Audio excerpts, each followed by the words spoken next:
मेरे प्यार बहन भाई और मित्रों, कैसे हो आप? आज हम बात करने वाले ऑफ्लोक्स 400 mg टैबलेट के बारे में। इस टैबलेट के क्या फायदे क्या नुकसान है इसमें आप पूरी जानकारी जानने वाले हो। चलिए दोस्तों वीडियो स्टार्ट करते हैं। तो दोस्तों आप इसको बैक्टीरियल इन्फेक्शन में भी आप इसको ले सकते हो, या फिर यूटीआई इन्फेक्शन हो गया है उसमें भी आपको डॉक्टर इसको लेने की सलाह दे सकता है, या क्लेम आइडिया हो गया है उसमें भी डॉक्टर इसको लेने की सलाह दे सकता है, या फिर वैगिनल डायसिस होना उसमें भी आप इसको ले सकते हो, डॉक्टर इसकी सलाह दे सकता है, या गोना होना इसमें भी आप इसको ले सकते हो, या पीआईडी होना इसमें भी डॉक्टर आपको लेने की सलाह दे सकता है। और इसी के साथ साथ दोस्तों महिलाओं के कमर दर्द होना या फिर उनके पिछले स्पाइन के हिस्से में दर्द होना उसमें भी डॉक्टर इसको लेने की सलाह दे सकता है। और इसी के साथ साथ दोस्तों डॉक्टर इसको यूरिन इन्फेक्शन में भी दे सकता है। और इसी के साथ साथ दोस्तों सर्विटाइटिस में भी डॉक्टर इसको दे सकता है। और इसी के साथ दोस्तों रेस्पिरेटरी इन्फेक्शन क्लेमिडियल में भी डॉक्टर इसको देने की सलाह दे सकता है,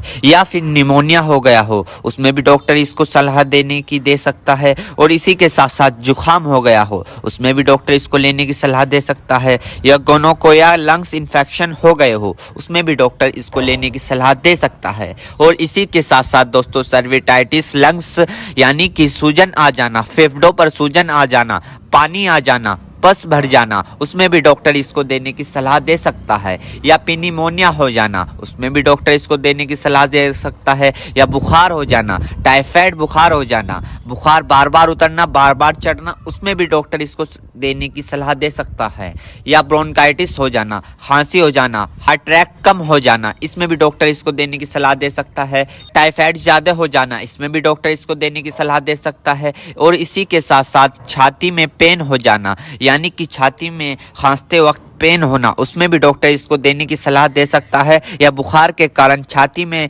दर्द हो जाना उसमें भी डॉक्टर इसको देने की सलाह दे सकता है, या फिर ब्रोंकाइटिस यानी कि सांस की नली में सूजन और ऐंठन सपन हो जाना इसमें भी डॉक्टर इसको देने की सलाह दे सकता है, या फिर टाइफाइड फीवर हो जाना। टाइफाइड फीवर में होता क्या है, मांसपेशियों में दर्द होने लगता है, हाथ पैरों में जलन सी महसूस होने लगती है, इसमें भी डॉक्टर इसको देने की सलाह दे सकता है। ये भी वहां पर काफी अच्छा फायदेमंद देखा गया है। या दोस्तों फिर दोस्तों ईएनटी इन्फेक्शन हो जाना यानी कि आपके कान में अगर मौद आ रही हो या फुंसी निकल गई हो उसमें भी डॉक्टर इसको देने की सलाह दे सकता है, या नोजिया हो गई हो, बार बार जुकाम हो रहा हो उसमें भी आपको डॉक्टर देने की सलाह दे सकता है, या दांतों में कहीं पस बन हो उसमें भी डॉक्टर इसको देने की सलाह दे सकता है, या सॉफ्ट इन्फेक्शन हो गया हो उसमें भी डॉक्टर आपको इसको देने की सलाह दे सकता है, या स्किन इन्फेक्शन हो गया हो, स्किन इन्फेक्शन यानी एलर्जी इचिंग फंगस हो गए हो उसमें भी डॉक्टर इसको देने की सलाह दे सकता है, या बोन जॉइंट बैक्टीरियल हो गया हो उसमें भी डॉक्टर इसको देने की सलाह दे सकता है,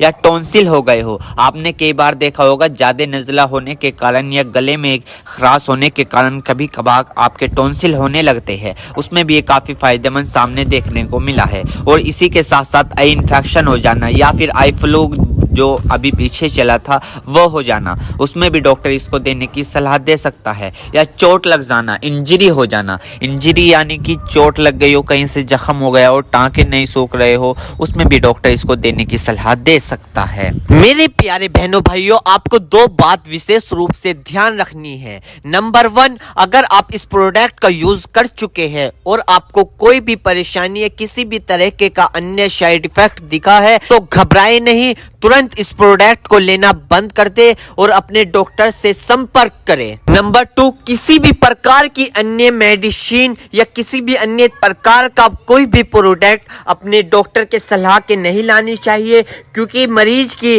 पेशेंट की उम्र अकॉर्डिंग अंदर बॉडी में क्या चल रहा है, क्योंकि दोस्तों हर आदमी के अंदर अलग अलग हार्मोन्स होते हैं, उनके हार्मोन्स के ऊपर, उनकी उम्र के ऊपर, उनके वजन के ऊपर उनकी जांच करवाने के बाद डॉक्टर दवाइयां देता है। इसलिए दोस्तों पहले अपने डॉक्टर से परामर्श यानी कि संपर्क करें, क्योंकि दोस्तों जान है तो जान